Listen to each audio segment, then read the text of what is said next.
Dracula DAC তার বাড়িতে ডাকাতি কথা জানিয়েছেন।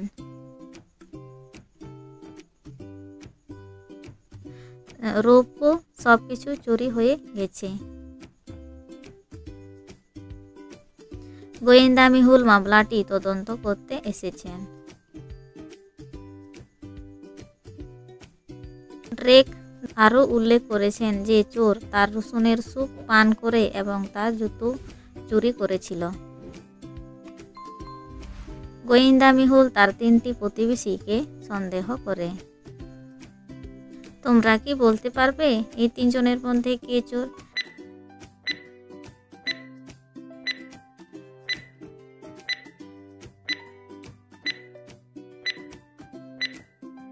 ভ্যাম্পায়ারগুলি রৌপ্যকে ভয় পায়। হরিণ বা জুতোর প্রয়োজন হয় না, সুতরাং কিনি বা চোর চুরি করেছে।